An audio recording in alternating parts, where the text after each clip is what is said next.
É só mudar um pouquinho a temperatura que as crianças já começam a apresentar secreções, tosse, dificuldade respiratória. Então a gente precisa da ajuda de profissionais que são peritos nesse assunto. E hoje eu trouxe a Keller, que é fisioterapeuta, para falar um pouquinho sobre isso.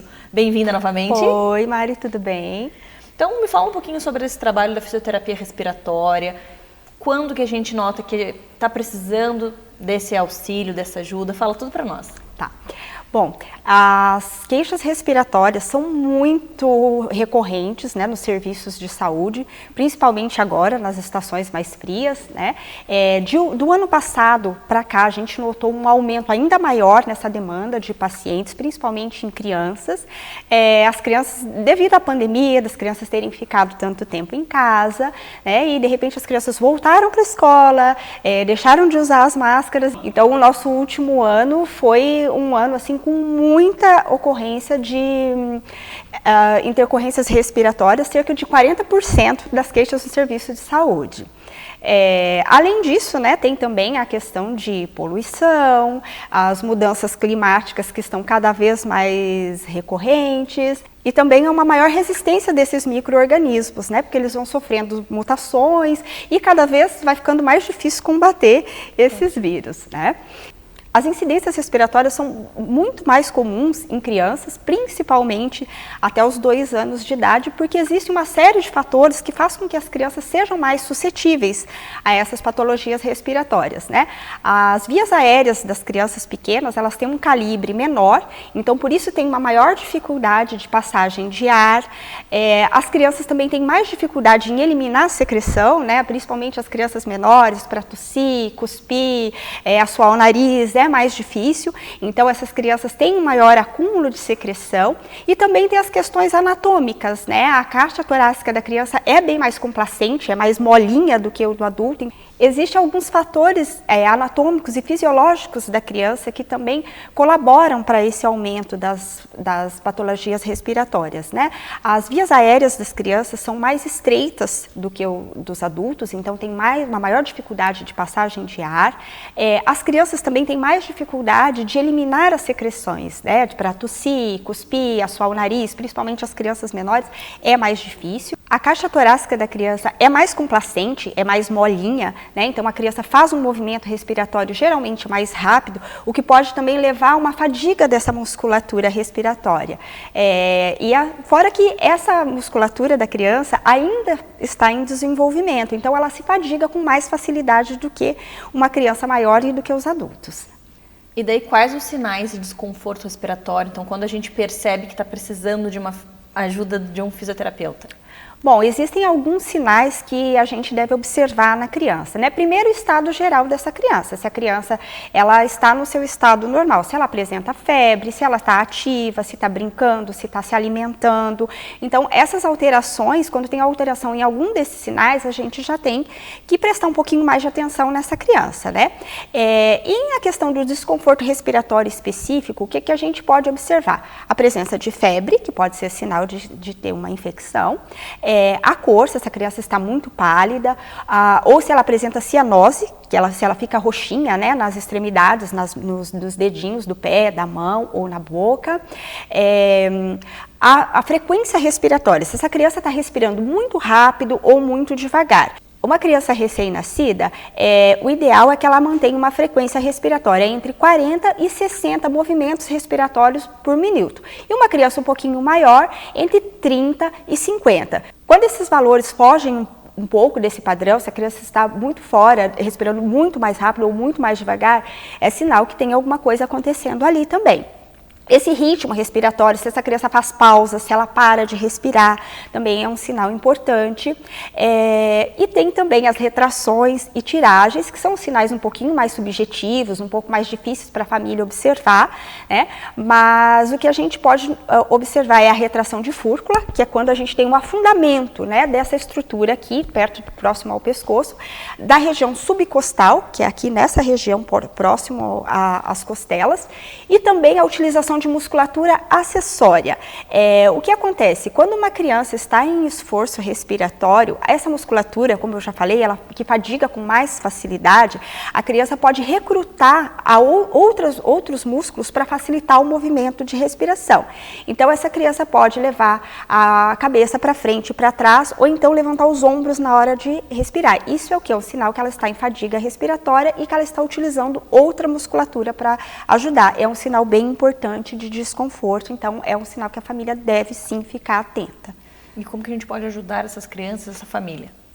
Bom, a fisioterapia hoje não se encontra mais restrita, né, somente o ambiente hospitalar e o ambiente de UTI. Hoje a gente tem muitos profissionais, muitas técnicas para ser utilizadas em ambulatórios, clínicas, em atendimento domiciliar também.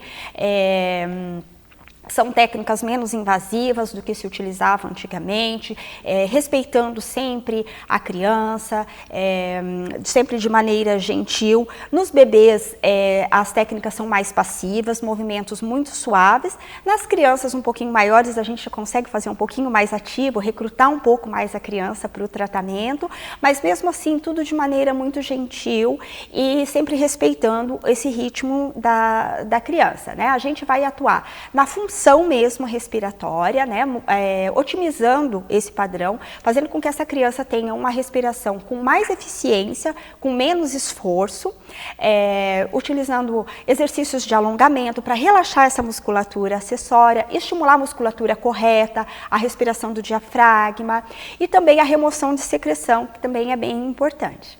Sensacional. Eu fico muito feliz em conhecer um pouco mais esse trabalho, porque só quem já passou por uma situação dessas, eu passei com a Martina, ela precisou fazer fisioterapia, e é muito, muito, muito importante a gente ter acesso a esse tipo de conhecimento. Então, saber quais são os sinais de esforço respiratório, buscar uma profissional qualificada para fazer essa fisioterapia. Eu gosto muito da questão do domiciliar, porque não envolve outros vírus. Isso. Vai no conforto da casa da pessoa, né, Kelly? Isso, né? A gente está numa época que, apesar de termos já saído da fase crítica da pandemia, a gente ainda, né, tem alguns cuidados, principalmente quando essas crianças estão doentinhas, para não levar para a escola. Então, assim, estar num ambiente onde a criança não precisa estar exposta a mais vírus, né? Quando ela já está com uma imunidade baixa, também é muito importante.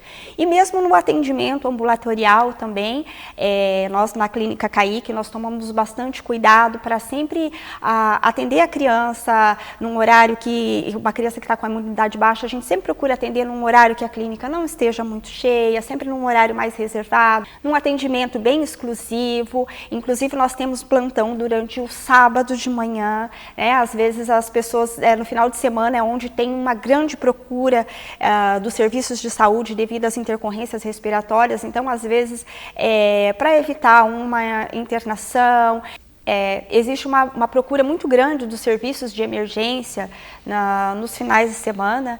E então, assim, às vezes a gente consegue prevenir que a família tenha que se deslocar, se expor, né, numa emergência sempre tão lotada, e às vezes até evitar um uso de suporte de oxigênio e até mesmo uma internação.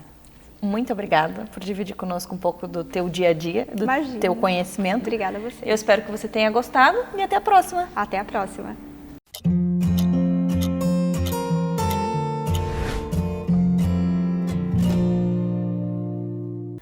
Vamos falar sobre o desmame precoce. Quais as causas, como que isso acontece? Quem vai nos ajudar a entender tudo sobre esse assunto é a Sol, a nossa enfermeira obstétrica, consultora de amamentação, especialista no assunto amamentação. Bem-vinda novamente. Obrigada. Vamos então falar sobre algo que incomoda muito as famílias, desmame precoce. Por que será que o desmame acontece precocemente? Muitos papais, vovós, titias gostam da bendita mamadeira. Mamadeira, bico, usar o intermediário de silicone, ele ajuda, mas se esta mãe não quiser se desgrudar do bico de silicone, ele pode ser muito prejudicial. Então, o bico de silicone, primeiro que eu só uso o número 2 de determinada marca, né? O número 1 é algo que bate lá no palato, que o bebê já sente aquela protuberância lá no palato e ele nunca mais vai querer largar. Então, o número 2, como é de formato diferente, então é mais fácil de fazer o desmame dele e recuperar a amamentação no pele a pele, né? Mas o que mais traz os malefícios, né, o que mais faz o desmame precoce é o uso de mamadeira. Bebê com 1 semana chora, gente, 15 dias chora, bebê chora. Bebê chora, é a única coisa que ele pode fazer. Nem todo choro é fome, né? Muitas das vezes ele só quer ficar ali curtindo a mamãe, curtindo o coração dela, o calor dela. Então, e aí as pessoas que estão acompanhando ali todo o processo, eles acham que o leite está saindo pouco ou não está conseguindo mamar direito, então a gente vai colocar uma mamadeira para você descansar, Mari. Temos exemplo da Martina. Se tivéssemos entrado com a mamadeira, com a Martina, a gente não teria feito a Martina mamar até 4 anos. Né? Uhum. Então, é isso, assim, tem que cuidar muito com o uso de mamadeira, com o uso de chupeta. Hoje mesmo eu recebi um vídeo onde o bebê chorava, e eu atendi essa menina essa semana e eu falei, vamos ter que tirar a mamadeira. Mamadeira e peito não combina. Então, contrate um profissional e aprenda você a fazer a translactação, que é com leite materno, ou a relactação, que é com leite de fórmula. É usado o que só nessa translactação ou relactação? Uma sondinha, que a sondinha tem que ser número 4. Essa sondinha número 4, ela não pode ter todos os furinhos que tem na sonda. Por exemplo, a sondinha que é própria do mamatute, ela vem só com furinho. Porque a gente também não pode dar um fluxo grande para esse bebê, porque isso vai fazer com que o bebê depois só acostume com a sondinha e não queira mais o peito. Então, a gente tem que diminuir o fluxo ali, mas é importante ter para o bebê. Tem bebê que consegue mamar 30 ml em 15 minutos sugando no peito.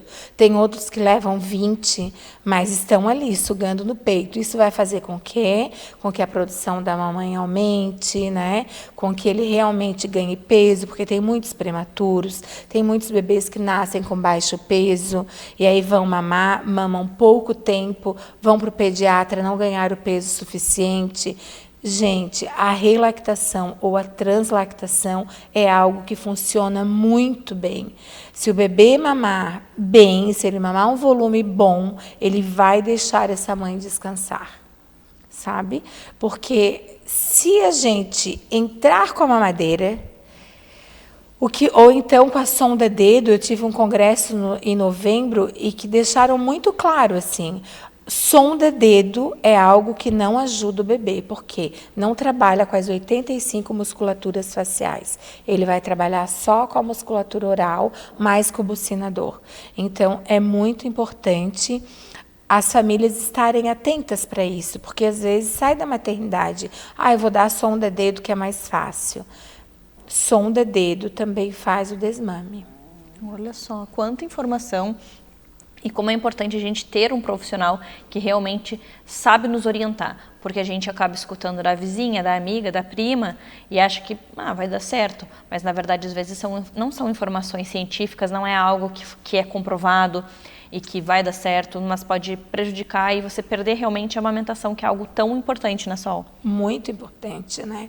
Sabemos que o leite materno é o melhor alimento do mundo, né, Mari? E sabemos também, para as mamães não se sentirem culpadas, mas eu não tenho produção suficiente, então eu vou dar mamadeira. Não falamos só do leite materno. Amamentar é muito importante por todo o contato. Eu sempre falo que amamentar é pura doação, né? Então é muito amor envolvido. O bebê que amamenta, a coordenação motora dele é outra, né? Mesmo que seja com sondinha ali no peito, ele vai estar trabalhando com toda a musculatura orofacial, ele vai estar no olho com a mãe, né? Vai estar ouvindo o coraçãozinho dela, vai sentir que aquela mãe, mesmo dando leite de fórmula por sonda, ela está se doando.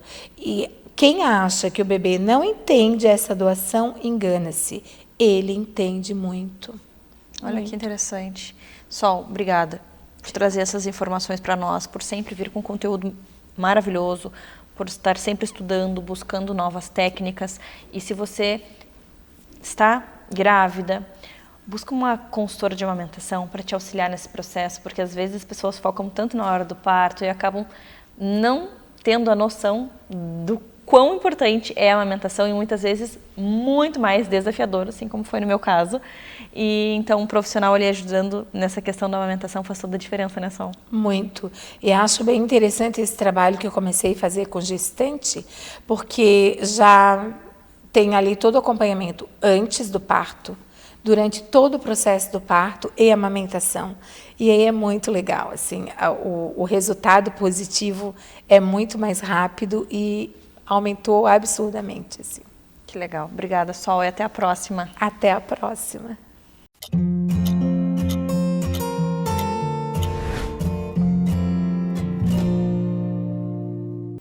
Vamos agora responder as principais dúvidas que surgem lá no consultório, na caixinha de pergunta da nossa doutora maravilhosa, doutora Sami, nossa dentista aqui do Minuto Mamãe e Bebê. Bem-vinda novamente. Obrigada, Mari. Então vamos lá, a primeira dúvida, o que é implante dentário? Dói para fazer? Então, o implante, ele é um parafuso de titânio, próprio para ser colocado em osso, né? E qual que é a função dele? É substituir aquele dente que foi perdido. Então, isso é muito importante porque a gente com ele consegue devolver uma qualidade de vida para o paciente, devolve mastigação, devolve autoestima, não fica alguma coisa solta, né? Que precisa ficar removendo e tirando, então é melhor para higienização também, porque ele é o mais parecido com aquele dente que o paciente perdeu um dia, né? Então, não dói para fazer, por quê? Porque o osso em si, ele não é inervado, né? Que é onde a gente vai colocar o parafusinho, né? A gente vai anestesiar, mas basicamente o que a gente anestesia ali é para não sentir nada em mucosa, gengiva, enfim. O osso em si, quando a gente faz a perfuraçãozinha para colocar o parafuso, não dói. Então, os pacientes têm aquele medo, né, de colocar um parafuso no meu osso vai doer. Não, na verdade é tudo bem anestesiado, né? O procedimento em si não é um procedimento, não é um terror, assim, que os pacientes às vezes pensam, depois eles fazem, nossa, não foi tranquilo, acho que se eu soubesse tinha feito antes, enfim. Doutora, outra dúvida, como funciona a dentadura fixa? Então, a dentadura fixa, né, ou a dentadura sobre implantes, ou a prótese protocolo, que a gente chama, ela é ótima para aqueles pacientes que têm uma dentadura que não encaixa mais, não para mais na boca, né? Porque o que acontece? Os pacientes perdem os dentes, às vezes são pacientes jovens que por algum motivo, um acidente, né, algum problema ali, perderam esses dentes. Imagina uma pessoa de 40, 50 anos ter que usar uma dentadura removível, né? Então a gente consegue proporcionar esse conforto para a pessoa de usar algo fixo, né?